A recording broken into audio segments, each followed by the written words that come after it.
Ang ambulansya sa Pilipinas, kakaiba talaga. Ito ang sambit ni Madeline Thompson, isang 30 taong gulang na nurse na Amerikana. Kahit isang medikal na propesyonal, nag-aalangan siyang tumawag ng ambulansya sa Pilipinas. Noon, bigla na lang bumagsak ang kanyang ama dahil sa labis na sakit. Ang mga Pilipino sa paligid ay nagmamadaling humimok sa kanyang tumawag agad ng ambulansya, ngunit ang tanging nasabi niya ay, "Sandali, teka muna." Gayunpaman, matapos niyang tumawag sa wakas ng ambulansya, nagpakita siya ng pagtataka at sinabing, "Kakaiba talaga. Ang ambulansya sa Pilipinas, napakakaiba." Ano ang nangyari? Bakit siya nag-atubiling tumawag ng ambulansya? At bakit niya nasabing kakaiba ang ambulansya sa Pilipinas? Ating alamin. Sa emergency room sa Los Angeles, Estados Unidos, gabi pa man, magulo na ang paligid. Tulong. Nang marinig ang boses ng pasyente, dali-daling tumakbo si Madeline Thompson. Ngunit ang una niyang tinanong ay hindi ang tungkol sa sakit, kundi tungkol sa insurance. "May insurance card po ba kayo?" Ang mukha ng pasyente ay puno ng sakit, at ang ekspresyon na iyon ay sumaksak sa puso ni Madeline. Kahit na trabahong nagliligtas ng buhay, bakit kailangang magsimula sa pag-uusap tungkol sa pera? Kahit 30 taong gulang na siya, hindi pa rin siya sanay sa kontradiksyon na ito. Isang araw, pagkatapos niyang magtrabaho at makauwi, nakatanggap si Madeline ng tawag mula sa kanyang ama, Madeline. Sa totoo lang, magre-retiro na ang kanyang ama sa susunod na buwan. Si Robert Thompson, ang kanyang 65 gulang na ama, ay nagtrabaho bilang engineer sa isang kumpanya ng riles sa loob ng 40 taon. "Congrats, Dad. Napagod ka na ng sobra." Pagkababa ng telepono, may isang ideya ang pumasok sa isip ni Madeline. Noong bata pa ang kanyang ama, madalas niyang banggitin ang Philippine National Railway. Madalas niyang sinasabi na, balang araw, gusto niyang makita ito ng sarili niyang mga mata. Nais ni Madeline na matupad ang pangarap ng kanyang ama. Tiningnan niya ang kanyang passbook. Ito ang pera na unti-unti niyang naipon sa loob ng 8 taon. Sa halagang ito, makakapaglakbay na sila sa Pilipinas. Kinabukasan, binisita ni Madeline ang bahay ng kanyang ama. "Dad, magbakasyon po tayo sa Pilipinas para i-celebrate ang retirement mo." "Pilipinas? Talaga anak? Hindi ba't sinabi mo na gusto mong makita ang lumang riles at mga historic sites doon?" Sandaling hindi nakapagsalita ang kanyang ama. Pagkatapos ay dahan-dahang tumango. "Salamat, Madeline. Pangarap ko yan habang buhay." Gayunpaman, isang bagay lang ang ikinababahala ni Madeline. 3 taon na ang nakalipas mula nang maoperahan siya at nilagyan ng stent sa puso, at minsan ay nakakaranas siya ng arrhythmia. Kailangan niyang bumisita sa cardiologist buwan-buwan. "Dad, huwag po kayong magpapagod. Kung may masakit, sabihin mo agad, walang problema." Narinig ko na medyo kumpleto raw ang sistema ng medikal sa Pilipinas. Ang mga salita ng kanyang ama ay nagbigay ng kaunting ginhawa kay Madeline. Pagkalipas ng 1 buwan, lumapag sila sa Ninoy Aquino International Airport habang naglalakad sila sa terminal. Ilang beses huminto ang kanyang ama. "Napakaganda, Madeline. Kumikinang ang sahig. Ang sahig ay pinakintab na parang salamin, walang nikatiting na basura, na lubos na naiiba sa paliparan sa Los Angeles." Matapos ang immigration, ang mga empleyado ay nakangiti pa rin at mainit silang tinanggap. "Welcome to the Philippines." Kahit na may pag-aatubili sa Ingles, ang mainit ng ngiti ay umabot sa puso nilang dalawa. Nang makarating sila sa Manila Grand Central Station, lalong tumindi ang excitement ng kanyang ama. "Tingnan mo, Madeline. Ito ang mga tren." Ang kulay kahel at puting bagon ay nakatigil sa platform. Ang mga mata ng kanyang ama ay kumikinang na parang bata. "Hindi pa tayo sasakay, Dad. Ngayon, maglilibot muna tayo sa Maynila." Nagpasya silang sumakay sa LRT patungong Intramuros. Gayunpaman, nalito sila sa komplikadong route map. "Saan tayo lalabas dito?" Habang nakatingin sila sa mapa, nang may pag-aalala, nilapitan sila ng isang empleyado ng istasyon at tinanong sila sa Ingles, "Do you need help?" Kinuha ng empleyado ang kanyang translator app at ipinaliwanag ang ruta sa kanila ng detalyado. "Papunta ba kayo sa Intramuros? Sumakay kayo dito at bumaba sa pangatlong istasyon. Thank you very much. Enjoy your trip." Kumaway ang empleyado ng istasyon. Hindi tulad sa Amerika, bulong ng kanyang ama sa sarili. Sa Los Angeles, hindi sila kailanman nakatanggap ng ganito kainit at ka-friendly na pagtanggap. Kinabukasan, nagtungo sila sa lugar na pinakaabangan ng kanyang ama, ang mga lumang riles at historic site sa Maynila. Ito ba ang tahanan ng mga lumang tren? Nanlaki ang mata ng kanyang ama nang makita ang mga lumang riles. Umikot siya sa lugar ng paulit-ulit, masigasig na tinitingnan ang bawat detalye. Nakakamangha na napreserba pa rin ito ng ganito sa panahon ngayon. Sa mga mata ng kanyang ama na isang engineer, kumikinang siya na parang isang binata. Tiningnan niya ang bawat sulok, kumuha ng litrato, nagtala at nagtanong. Nang makita ni Madeline na masaya ang kanyang ama, naramdaman niya mula sa kaibuturan ng kanyang puso na maganda talaga ang pagpunta nila sa Pilipinas. Gayunpaman, pagkatapos ng tanghalian, habang pababa sa hagdan sa tabi ng isang lumang gusali, bahagyang nanghina ang katawan ng kanyang ama. "Dad!" Dali-daling tumakbo si Madeline. "Ayos lang, nadulas lang ako." Ngumiti ang kanyang ama, sinubukang itago, ngunit ang paningin ni Madeline, na isang nurse, ay hindi madaling madaya. May butil-butil na pawis sa noo ng kanyang ama. Nang gabing iyon, pagbalik sa hotel, kinapa ni Madeline ang pulso ng kanyang ama at, siyempre, nakita niya ang arrhythmia. "Dad, magpahinga na lang po kayo bukas. Mag-relax lang tayo sa hotel." "Sayang naman. Bukas na tayo sasakay sa PNR. Hindi ko pwedeng palampasin iyon." Umiling ang kanyang ama. Nag-alinlangan si Madeline. Bilang isang medikal na profesional, alam niya na dapat magpahinga ang kanyang ama, ngunit nang makita niya ang mga mata nito, hindi siya nakapagsalita. Ang biyahe na ito ay pangarap ng kanyang ama habang buhay. Hindi niya gustong agawin iyon. "O sige po, pero huwag na, huwag kang magpapagod. Kung may masakit, sabihin mo agad." "Okay, pangako." Ngumiti ang kanyang ama ng mahinahon. Gayunpaman, hindi nawala ang pag-aalala ni Madeline. Kung bumagsak ang kanyang ama, ano ang gagawin niya? Kahit na narinig niyang medyo kumpleto ang sistema ng medikal sa Pilipinas, sila ay mga dayuhan at hindi masyadong marunong magtagalog. Ang pinakamahalaga, magkano kaya ang magiging bayad? Sa Amerika, ang pagtawag lang ng ambulansya ay nagkakahalaga na ng libu-libong dolyar. Sa ibang bansa, baka mas mahal pa ng ilang beses. Tumingin si Madeline sa kisame, ipinikit ang kanyang mata. Nang may pag-aalala, umaasa na magiging maayos ang lahat. Kinabukasan, sumikat ang araw sa labas ng bintana ng hotel. Ngayon, sa wakas, sasakay na tayo sa PNR. Masayang sabi ng kanyang ama. Habang kumakain sila ng almusal, tiningnan ni Madeline ang mukha ng kanyang ama. Ang arrhythmia kagabi ay tila stable na, ngunit mayroon pa ring ilang palatandaan ng pagod. "Dad, uulitin ko po, huwag po kayong magpapagod, promise." "Walang problema. Ngayon ang araw na matutupad ang pangarap ko sa loob ng 40 taon. Ang mga mata ng kanyang ama ay kumikinang na parang bata. Sa wakas, nakarating sila sa platform ng Manila Grand Central Station na pahinga ng malalim ang kanyang ama. Ang ganda, ang bullet train na kulay kahel at puti ay nakatigil sa platform. Ang eleganteng ulo ng tren ay parang isang sining. "Sakay na tayo, Dad." Pagpasok sa bagon, muling nagulat ang kanyang ama. Ang lawak, hindi tulad sa tren sa Amerika. Malinis ang mga upuan, maluwag ang legroom, at malaki ang bintana na malinaw na makikita ang tanawin sa labas. 3D 0 km, pala ang bilis nito? Paulit-ulit na tumingin ang kanyang ama sa labas ng bintana, sabik na naghihintay na umalis ang tren. Umalis ang mabilis na tren sa tamang oras, halos walang pagyanig at tahimik na bumilis. Napakagaling, hindi man lang umuuga, lubos na humanga ang kanyang ama. Bilang isang engineer, hindi niya maiwasang hangaan ang teknolohiyang ito mula sa puso. Habang mabilis na dumadaan ang tanawin ng mga bukid at lalawigan sa labas ng bintana, nagbigay ng papuri ang mag-ama.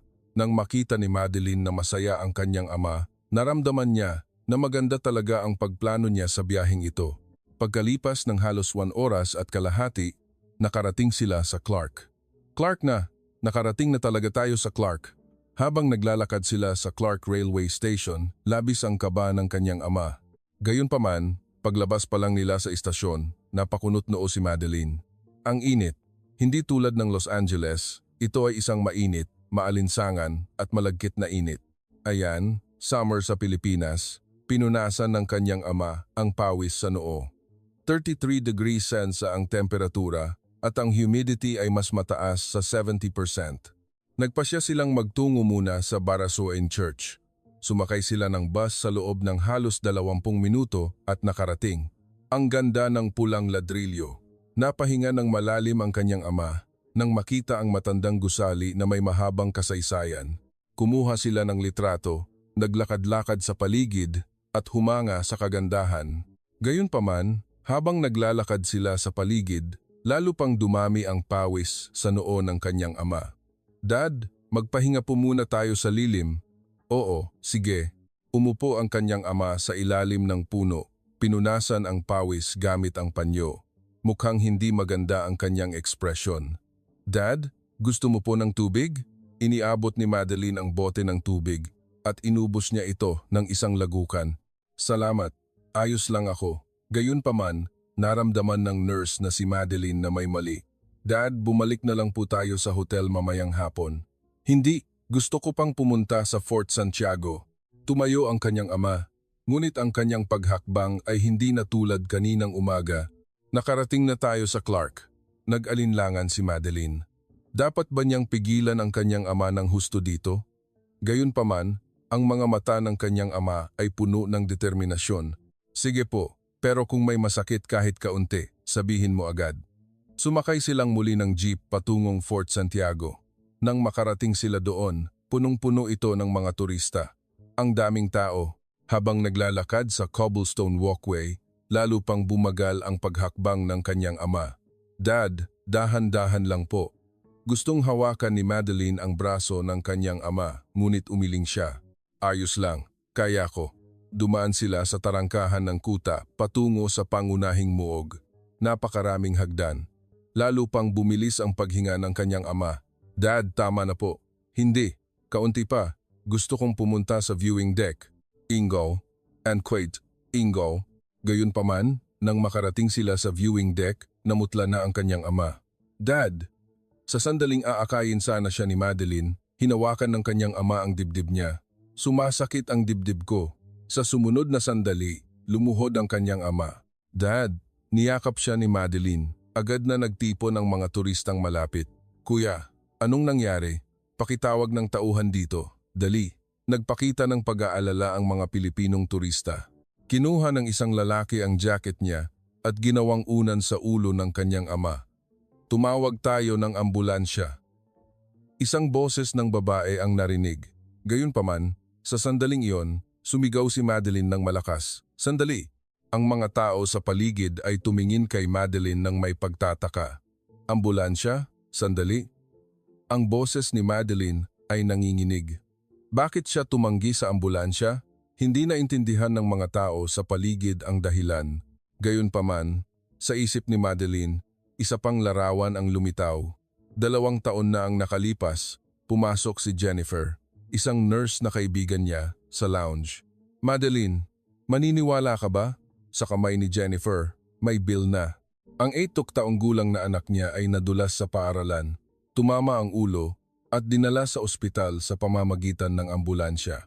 Ang bayad sa ambulansya, $3,500 USD. Hindi nakapagsalita si Madeline. $3,500 USD. Kung i-convert sa Philippine peso, aabot iyon sa mahigit 11,200,000. Hindi binayaran ng insurance? Hindi sakop ng insurance namin ang bayad sa ambulansya. Ngayon, kailangan kong makipagnegosasyon para sa installment. At hanggang ngayon, nagbabayad pa rin si Jennifer ng $200 USD bawat buwan. Mas malala pa ang nangyari sa isa pa niyang kaibigan. Nagkaroon ng heart attack ang asawa niya at dinala sa ambulansya. Ang kabuuang bill ay $150,000 USD. Kasama na ang transportasyon at bayad sa ospital na lumampas sa limit ng insurance. Kailangan niyang bayaran ng sobra. Bilang resulta, wala siyang pagpipilian kundi mag-file ng bankruptcy. Ibig sabihin, sa Amerika, ang pagtawag ng ambulansya ay katumbas ng paghahanda sa pagkakautang. At ngayon, nasa ibang bansa sila. Magkano kaya ang sisingilin sa isang dayuhan na tumawag ng ambulansya? 10,000 USD? O mas mataas pa? Nagsimulang manginig ang kamay ni Madeline. Halos naubos na ang naipon niya sa biyaheng ito. Hindi rin ganoon kalaki ang credit limit ng kanyang credit card. Kahit na may travel insurance siya, seryoso ba na sasakupin nito ang bayad sa ambulansya? Hindi niya nasuri ng detalyado ang mga termino. Kung kailangan niyang bayaran ang lahat, paano kung makatanggap siya ng bill na daan-daang libong dolyar? Kinuha ni Madeline ang kanyang cellphone nang nanginginig ang kamay. Ngunit ang kanyang mga daliri ay nanginginig kaya hindi niya mapindot ang screen. Tiningnan siya ng mga Pilipino sa paligid ng may pagkalito. "Ma'am, ayos lang po ba kayo? Mukhang masakit na masakit ang tatay niyo." Gayunpaman, umiling si Madeline. "Pakitawag po ako ng taxi." Isasakay ko siya sa taxi papunta sa ospital na malapit. Agad na tumahimik ang paligid. Hindi maunawaan ng mga Pilipino ang desisyon niya. Bakit taxi sa ganitong emergency? Bakit tumatanggi sa ambulansya? Nag-aalalang tanong ng isang matandang lalaki. "Ma'am, kailangan po ng tatay niyo ng agarang atensyong medikal. Mas ligtas ang ambulansya kaysa sa taxi." Pero, tumulo ang luha ni Madeline. Buhay ba ng kanyang ama o pagkalugi sa pananalapi? Bilang isang nurse, dapat malinaw ang sagot. Buhay ang pinakamahalaga. Ilang beses na niyang sinabi ang linyang ito sa mga pasyente. Gayunpaman, nang siya mismo ang makaranas, hindi niya masabi ang pangungusap na iyon dahil sa Amerika, ang pangangalagang medikal ay maaaring humantong sa pagkasira ng buhay. Hinawakan ni Madeline ang kamay ng kanyang ama ng mahigpit. Hirap huminga ang kanyang ama, ngunit may malay pa. "Dad, I'm sorry." Ang boses ni Madeline ay nanginginig. Sa sandaling iyon, lumapit si Mang Jose, isang matandang lalaki na mukhang nasa 70s. Mabait ang mukha niya. "Ma'am, please calm down and listen to me." Dahan-dahang nag-Ingles si Mang Jose. Kahit na may pag-aatubili, malinaw ang Ingles niya. "Ang ambulansya sa Pilipinas, free po." Tumingala si Madeline. "Free? Posible ba iyon? Wala talagang bayad kahit isang kusing?" Seryoso ang mga mata ni Mang Jose. "Pero dayuhan kami at wala kaming anumang card." Nanginginig ang boses ni Madeline. "Hindi mahalaga ang nasyonalidad, ma'am. Sa Pilipinas, kahit sino ang tumawag ng ambulansya, free po." Tumingin si Mang Jose ng diretso sa mata ni Madeline at sinabing, "Ang pagliligtas buhay ay walang kondisyon." Ang pangungusap na iyon ay nagpaiyak kay Madeline. Walang kondisyon ang pagliligtas buhay. Kahit na ilang taon na siyang nurse, ngayon lang niya narinig ang pangungusap na iyon. "I used to be a rescue worker. Sa loob ng 35 taon, marami akong nailigtas na buhay." Ngumiti si Mang Jose ng mahinahon. "Maraming dayuhan sa mga iyon. Lahat sila, sa simula, nag-aalala tungkol sa pera. Pero sa Pilipinas, huwag po kayong mag-alala tungkol doon." Tumango ang mga Pilipino sa paligid. "Mas mahalaga ang buhay ng tatay mo, ate. Huwag kang mag-alala sa pera, and stay." Hindi nakapagsalita si Madeline. Hinayaan lang niya ang luha na tumulo. Bilang isang nurse sa loob ng 8 taon sa Amerika, ang una niyang tinatanong sa pasyente ay laging tungkol sa insurance. Akala niya, normal lang yon. Ngunit ngayon, sinabi ng lalaking ito na ang pagliligtas buhay ay walang kondisyon. "Naiintindihan ko na. Pakiusap, tulungan niyo po ako." Tumango si Madeline. Agad na kumilos ang mga tao sa paligid. Isang babae ang tumawag sa kanyang cellphone sa 911. "Hello, Emergency Medical Services?" May isang dayuhang lalaki na bumagsak dahil sa pananakit ng dibdib sa Fort Santiago. Mabilis at malinaw niyang sinabi ang sitwasyon. "May malay pa, normal ang paghinga." "Okay po, salamat." Pagkatapos ibaba ang telepono, sinabi ng babae kay Madeline, "Mga 5 minuto po, darating na." 5 minuto? Nagulat si Madeline. Sa Amerika, hindi bababa sa 20 minuto ang paghihintay kahit sa gitna ng lungsod, 15 minuto pataas. "Ma'am, ito po, pakicompress sa noo ng tatay niyo." Isang babae ang nagabot ng malamig na bote ng mineral water. "Salamat." Ikinompress ni Madeline ang bote ng tubig sa noo ng kanyang ama. Medyo gumaan ang ekspresyon ng kanyang ama. Ang isa pang lalaki ay nagpaypay sa kanyang ama gamit ang pamaypay. "Huwag kang mag-alala, paparating na ang ambulansya." At ang isa pang babae ay kumuha ng tuwalya mula sa kanyang bag. "Ito po, gamitin niyo ito." Isa-isa, nag-abot ng tulong ang mga taong hindi niya kilala. Kahit na hindi kumpleto ang komunikasyon, natural silang tumulong. Paulit-ulit na nagpasalamat si Madeline. Dad, laban lang po. Parating na ang ambulansya. Ang mga tao sa paligid ay nagbigay ng mahinahong suporta. Nang marinig ang mga boses na iyon, bahagyang tumango ang kanyang ama. Dali-daling tumakbo ang guard ng Fort Santiago. Kami na po ang mag-guide sa ambulansya, pakihintay lang po sandali. Dumiretso ang guard sa entrance para ihanda ang paggabay sa ambulansya. Hinawakan ni Madeline nang mahigpit ang kamay ng kanyang ama. Dad, ayos ka lang po, di ba? Parating na ang ambulansya. Mahinang ngumiti ang kanyang ama at sinabing, Madeline, maganda talaga ang pagpunta natin sa Pilipinas. Ang mga salitang iyon ay nagpainit sa puso ni Madeline. Lumingon siya. Mahigit 10 Pilipino ang nakatingin sa kanila nang may pag-aalala. Itinigil nila ang sarili nilang paglilibot para magbigay ng oras na tulungan ang isang dayuhan na hindi nila kilala. Ito ay isang larawan na hindi maiisip sa Amerika. Sa malalaking lungsod, kahit may bumagsak sa kalye, walang tumutulong, ayaw makialam, ayaw mademanda. Dahil sa mga kadahilanang ito, marami ang nagwawalang bahala. Gayunpaman, dito, iba. Lahat ay natural na nag-aabot ng tulong. Pagkalipas ng halos 3 minuto, narinig ang tunog ng sirena ng ambulansya mula sa malayo. Unti-unting lumapit ang tunog. Walang kamalay-malay na tiningnan ni Madeline ang kanyang relo. Mula nang tumawag sa 911 hanggang ngayon, hindi pa umabot ng 4 minuto. Paano posible iyon? Nakikinig si Madeline sa sirena nang may pagdududa. Sa sumunod na sandali, dumating ang ambulansya sa pasukan ng Fort Santiago. Ang bilis! Napakabilis! Bulong ni Madeline sa sarili. 3 rescue workers ang tumakbo, dala ang stretcher. Walang kalabisan ang kanilang kilos. I will check your father's condition first. Mabilis na sinuri ng mga rescue worker ang kondisyon ng kanyang ama. Blood pressure, pulso, temperatura ng katawan, level of consciousness bawat isa ay gumamit ng profesional na equipment para kumuha ng eksaktong datos. May history po ba ng sakit sa puso? Opo. Nilagyan po siya ng stent 3 taon na ang nakalipas. Matapos sumagot si Madeline, mabilis na nagtala ang worker. Mataas ang blood pressure, posibleng arrhythmia. Ang kalmadong boses ay lalong nagbigay ng ginhawa kay Madeline. Binuhat ang kanyang ama sa stretcher.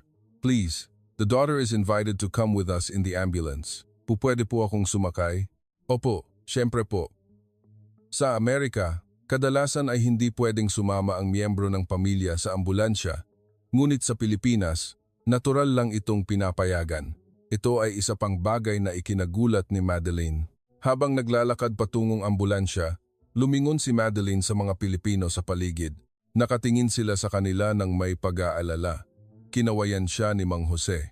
Ayos lang po, ma'am. Magiging ligtas ang tatay niyo. Please take care. Yumuko si Madeline ng malalim. Maraming salamat po talaga.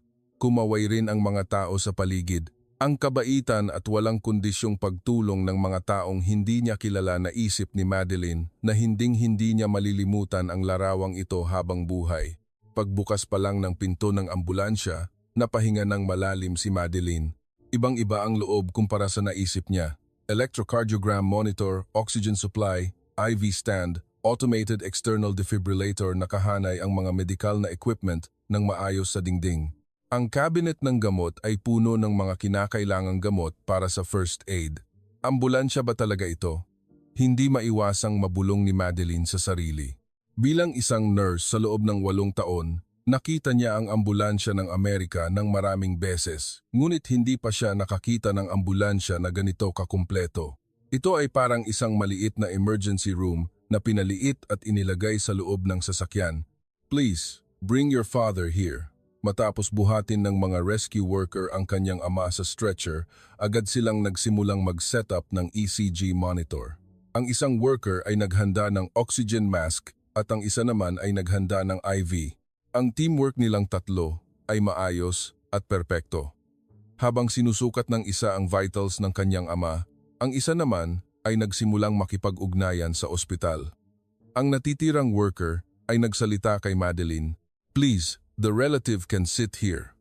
Mayroon ding upuan para sa mga kamag-anak sa loob ng sasakyan.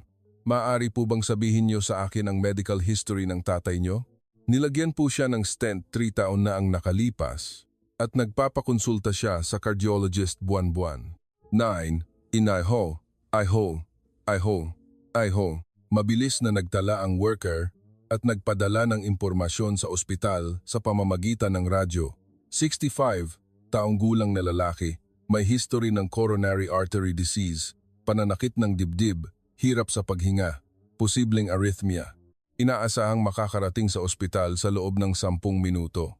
Narinig ang sagot mula sa ospital, "Patient ready, malapit na po tayo sa ospital. Keep fighting." Nang marinig ang mahinahong boses ng worker, bahagyang tumango ang kanyang ama.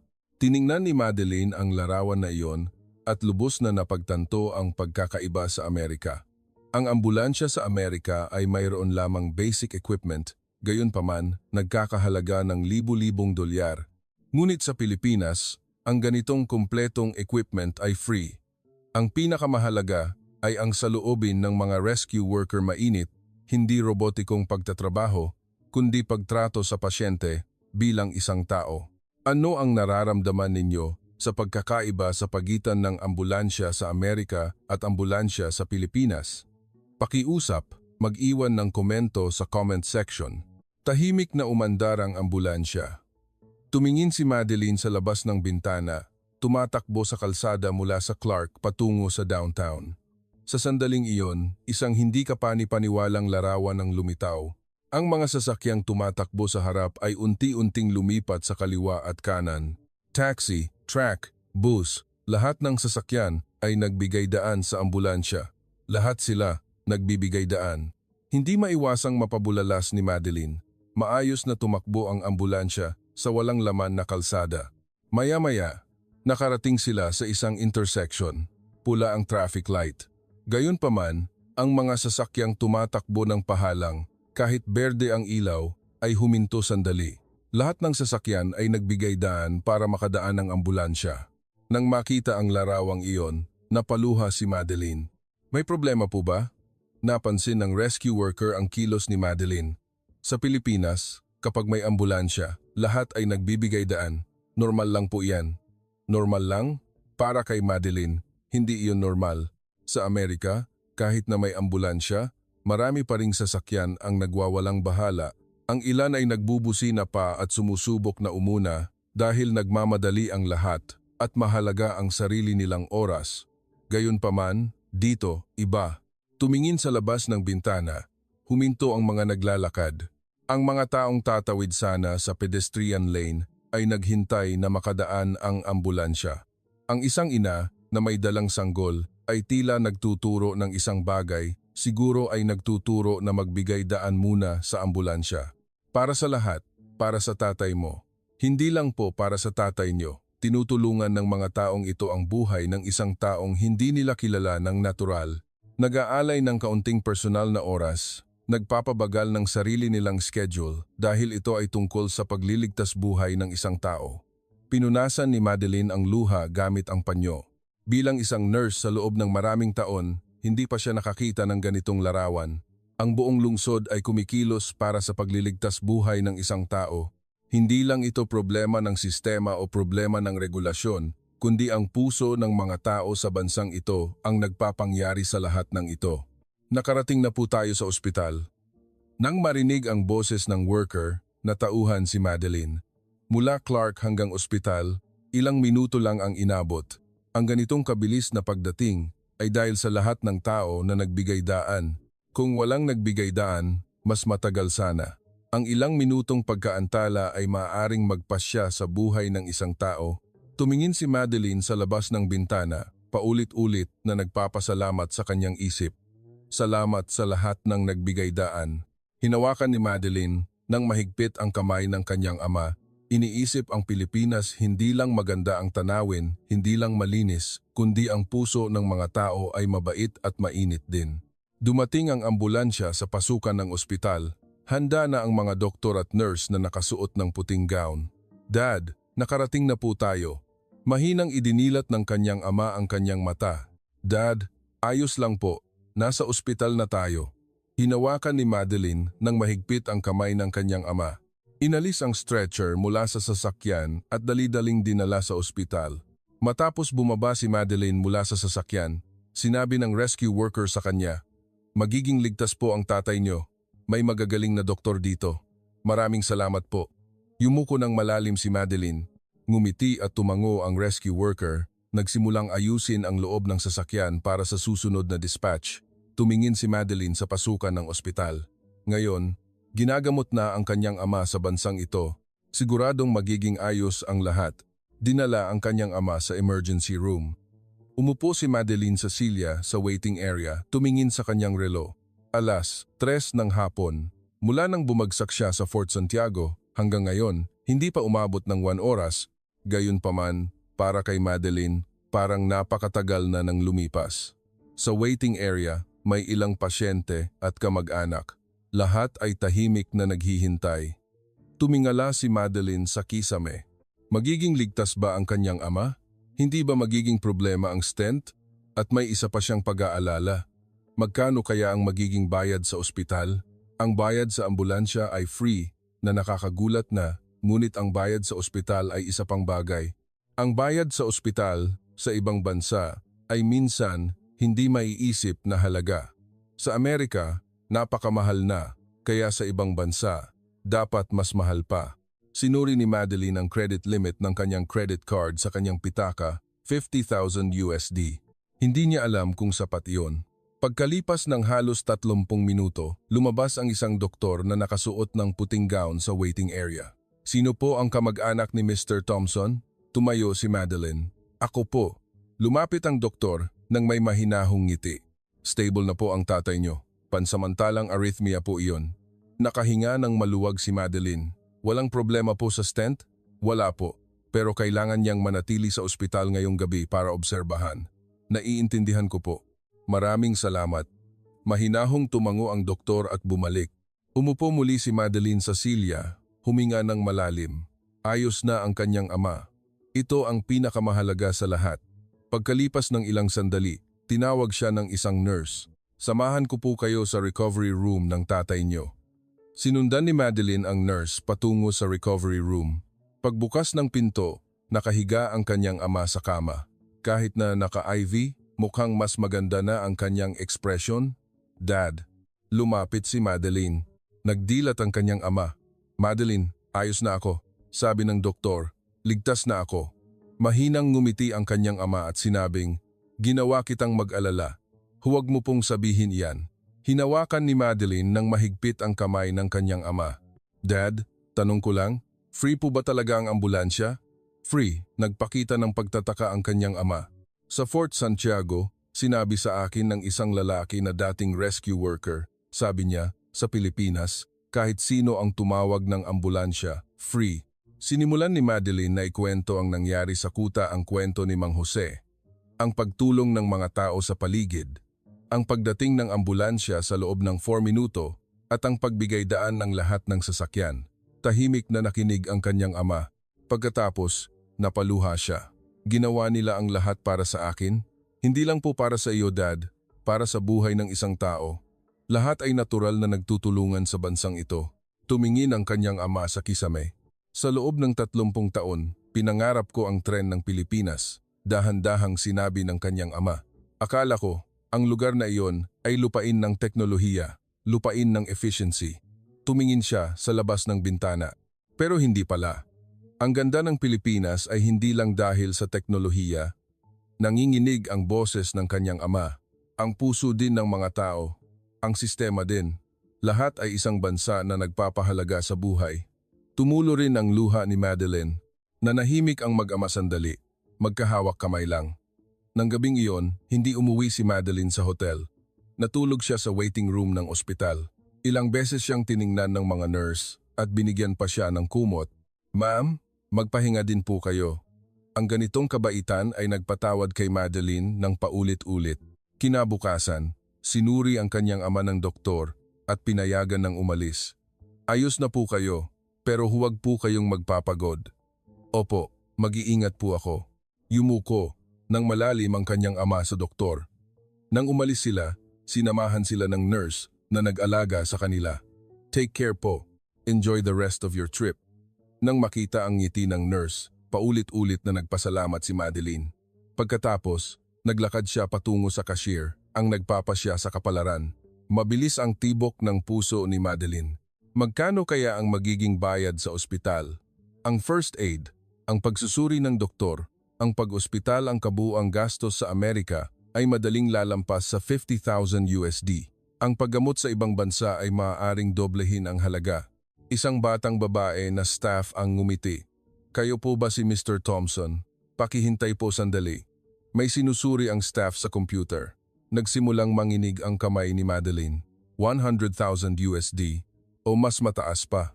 Ang credit limit niya ay 5,000 USD. Sorry po sa paghihintay. Tumingala ang staff. Una, tungkol sa bayad sa ambulansya. Napahinga ng malalim si Madeline. Sa Pilipinas, free po ang lahat ng bayad sa ambulansya. Narinig ko na, tumango si Madeline. At tungkol sa bayad sa ospital, ngumiti ng mahinahon ang staff. May international travel insurance po kayo, di ba? Opo. Iniabot ni Madeline ang kopya ng insurance. Kung gagamitin ang insurance na ito, karamihan ng bayad sa ospital ay sasakupin po. Karamihan? Opo. Kaya ang amount na kailangan ninyong bayaran ay mga I-1,500 po. 1,500? Inisip ni Madeline na mali ang pandinig niya. 1,500 po. Paulit-ulit ang numerong iyon sa isip ni Madeline. 1,500 Philippine pesos. Kung i-convert sa USD, halos 30 USD. Sa Amerika, ang ambulansya lang ay 3,500 USD. At kung isasama ang bayad sa ospital at room charge, aabot iyon sa labang 5,000 USD. Ngunit dito, Liman 500 lang. Iyon lang po talaga? Nanginginig ang boses ni Madeline. Opo, iyon na po ang kabuuan. Wala na pong darating na bill pagkatapos nito. Magtiwala po kayo. Sa sandaling narinig niya ang mga salitang iyon, tumulo ang luha ni Madeline. Salamat po. Maraming salamat po. Paulit-ulit siyang nagpasalamat. Ang staff ay nagpakita ng kaunting pag-aalangan, ngunit ngumiti ng mahinahon. Ang mga luha na iyon ay luha ng kaluwagan, luha ng pasasalamat at kasabay nito, luha ng kalungkutan para sa sarili niyang bansa. Sa Amerika, ang pangangalagang medikal ay maaaring humantong sa pagkasira ng buhay, ngunit sa Pilipinas, ang pagliligtas buhay ay itinuturing na pinakamahalaga. Napakalaki ng pagkakaiba na iyon. Matapos magbayad, bumalik si Madeline sa kanyang ama. Dad, 1,500 lang po ang bayad sa ospital. Nanlaki ang mata ng kanyang ama. 1,500? Hindi ka pani-paniwala. Hindi rin po ako makapaniwala. Naglakad ang mag-ama palabas ng ospital, nilalanghap ang hangin ng umaga sa Clark. Madeline, salamat sa pagdala sa akin sa Pilipinas. Walang anuman po. Masaya ako na natupad ang pangarap mo. Dahan-dahang naglakad ang mag-ama ng magkatabi. Sa puso ni Madeline, may determinasyon siyang nais ipaalam sa iba ang karanasang ito na ang isang lipunan na nagpapahalaga sa pagliligtas buhay bilang una ay tiyak na hindi imposible. Pagkalipas ng 3 araw, ligtas na nakabalik si Madeline at ang kanyang ama sa Los Angeles. Ganap nang gumaling ang kanyang ama. Ginugol nila ang natitirang oras nila sa Pilipinas ng komportable. Kinabukasan, pagkatapos bumalik, ikinuwento ni Madeline ang nangyari sa Pilipinas sa kanyang mga kasamahan sa trabaho sa lounge ng ospital. Free ang ambulansya? Hindi ka pani-paniwala. Nanlaki ang mata ni Jennifer, ang kanyang kasamahan. At dumating pa sa loob ng 4 minuto. Sa Los Angeles, kailangan mong maghintay ng hindi bababa sa 20 minuto. Bulong ng isa pang nurse sa sarili. Hindi lang iyon, patuloy ni Madeline. Lahat ng tao nagbigay daan taxi, truck, bus, kahit ang mga sasakyang may berdeng ilaw ay huminto. Tahimik ang lahat ng kasamahan. Hindi ko alam kung kailan tayo nagsimulang mag-isip na ang medikal na serbisyo ay para lang sa mga may pera, tahimik na sabi ni Madeline. Pero sa totoo lang, ang buhay ng sinuman ay dapat tulungan ng pantay-pantay. Iyon ang pinakamahalaga. Nang gabing iyon, nagsimulang mag-post si Madeline sa kanyang social media. Ang kwento ng kanyang karanasan sa Pilipinas, ang takot nang bumagsak ang kanyang ama at ang init ng mga Pilipino, mabilis na kumalat ang artikulo. Sa loob ng ilang araw, Ibinahagi na ito ng mahigit 100,000 beses. Puno ang comment section ng iba't ibang boses. Mali ang sistema ng medikal sa Amerika. Kailangan pa ring gumamit ng pera, ang pagliligtas buhay napakakaiba. Dapat matuto tayo sa Pilipinas. Gayunpaman, isang araw, isang komento ang umakit sa kanyang atensyon, isang komento mula sa isang Pilipino. Kahit na maganda ang sistema, may problema rin sa Pilipinas. Ginagamit ng ilang tao ang ambulansya na parang taxi, kaya hindi ito magamit ng mga taong talagang nangangailangan. Paulit-ulit na binasa ni Madeline ang komento. Pagkatapos, nag-post siya muli ng isa pang artikulo. Free ang ambulansya sa Pilipinas, ngunit dahil dito, kailangang gamitin ito ng may halaga. Narinig ko na hindi lang dayuhan, kundi pati ilang Pilipino ay ginagamit ito na parang taxi. Para sa mga taong nasa tunay na panganib sa buhay, sana ay tumulong tayong protektahan ang napakagandang sistemang ito. Maraming positibong tugon ang natanggap ng artikulong ito mula sa mga Pilipino. Nang marinig ko ito mula sa isang dayuhan, bilang isang Pilipino, nahiya ako. Kahit na inakala kong normal lang ito, ngayon ko lang napagtanto na ito ay isang sistema na dapat nating tulungang protektahan. Tumingin si Madeline sa labas ng bintana. Pamilyar ang tanawin ng Los Angeles. Gayunpaman, iba na ito sa kanyang paningin ngayon. Ang natutunan niya sa Pilipinas ay hindi lang ang sistema ng medikal, kundi ang lipunan na nagpapahalaga sa buhay bilang una. Ang kultura ng pagtutulungan nang walang pag-aatubili para sa isang taong hindi kilala at ang kamalayan na protektahan ang isang bagay na inakala nating normal. Ang lahat ng ito, kapag pinagsama, ang nagpoprotekta sa buhay ng mga tao. Sumumpa si Madeline sa kanyang puso na gagawin niya ang magagawa ng isang nurse. Hindi magtatanong tungkol sa insurance muna sa pasyente, kundi makikinig sa sintomas. Hindi madali ang pagbabago ng sistema, ngunit ang sarili niyang saloobin ay maaaring magbago at naniniwala siya na balang araw. Ang Amerika ay maaari ring maging isang lipunan na nagpapahalaga sa buhay bilang una, tulad ng Pilipinas. Nakatanggap si Madeline ng text message mula sa kanyang ama. Madeline, inaayos ko ang mga larawan natin sa Pilipinas. Ang tren kahanga-hanga ang teknolohiya, pero ang talagang kahanga-hanga ay ang puso ng mga Pilipino. Ngumiti si Madeline at nag-reply, "Opo, Dad, may natutunan tayong napakahalaga sa Pilipinas. Sensuon, anda, and fair and anda, ano ang iniisip at nararamdaman ninyo tungkol sa kuwentong ito? Pakiusap, isulat ang inyong mga ideya sa comment section at huwag kalimutang isubscribe at ilike ang channel. Magkita-kita tayong muli sa susunod na kwento. Yehey!